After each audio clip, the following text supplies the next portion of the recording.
John Bertucci is with us. He is the communications director with the Fukushima Response Group. FukushimaResponse.org is their website. And John, welcome to the program. Yeah, hi, Tom. So what's going on with Fukushima? What's the latest? Oh, the latest, we just got a date for the attempted removal of the rods. It's either the 8th or the 10th. Is this from Unit 4? From Unit 4, yes.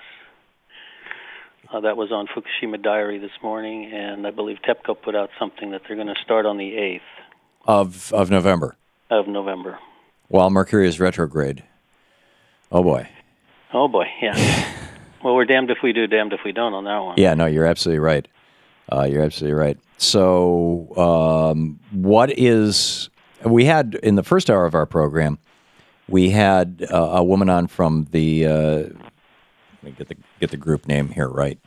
It was Mimi, right? It was Miriam Gurman of No Nukes Northwest, and Twitter at No Nukes NW, and they're doing Geiger counter checks around the Portland area. And she said that just 3 weeks ago or so, they had a hot rain where they're hitting every now and then 60 counts per minute, and they had one that was over right in the neighborhood of 190 counts per minute.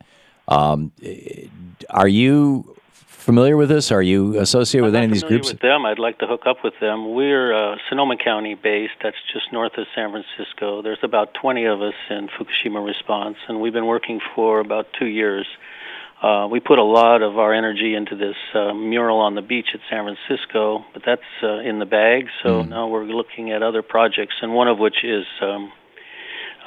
citizen monitoring networks. Yeah, because they're doing a lot of citizens monitoring. They're also finding that the tuna coming in is in many cases very, very hot radioactively, and they're trying to raise the money to get a mass spec machine so that they can find out exactly which radioactive elements are in the tuna. I mean, odds are it's cesium, but who knows? And cesium's pretty nasty stuff because the body thinks it's potassium and builds muscle out of it. And then it gets in, and then we eat that fish, and it becomes our muscle, and then it slowly radioactively decays and just nukes all the muscles, and boom, you got problems. Yeah. We've got the good fortune of working with Dan Seith of International MedCom. They've been producing Geiger counters for 30, 40 years, and Dan has worked with 3 Mile Island Citizen Monitoring and was very instrumental in getting SafeCast up and running in Japan. Cool. So we're going to try to set up something on that same model. The trick there is the Geiger counters have GPS and satellite time, and it all goes onto a little chip that you can plug into your computer and upload to a collective database. Right, or just put on the web in real time. Yeah. Yeah, and but you have not yet started that. Well, we've done some testing of debris on the beach. I did some testing at the beach when we did the mural. It was all baseline at this point for us here. Well, that's good. At least the readings I'm getting. Yeah, that's good news. I have a Geiger counter and just one of these little $400 buy it on Amazon units or whatever. I bought it on the internet. I don't think it was Amazon, but and it seems fairly sensitive. I mean, it picks up background radiation. But I'm getting here in D.C. Maybe 5 or 6 hits a minute, which is not a whole lot. It's fairly low background radiation. But I keep threatening to walk into a store and start, walk over the fish counter, but my wife won't let me do it. I've got to negotiate this with Louise. It's a little trickier than that. Dan's got a device where we can put it in overnight. It's reading 360 degrees with lead casing, so it's not getting background. We did some tuna in that, and it came out okay. Yeah. But starting now with the baseline readings is important so we can read the fluctuations as they arrive.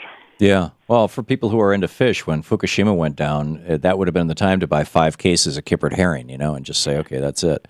Of course, they're fairly low on the food chain, herring and sardines. That would be a way to avoid radiation.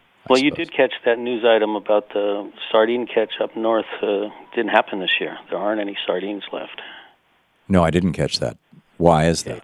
Is that because of global warming, because of the ocean currents? We're getting mainstream news, and they say they scratch their heads and say experts are stumped.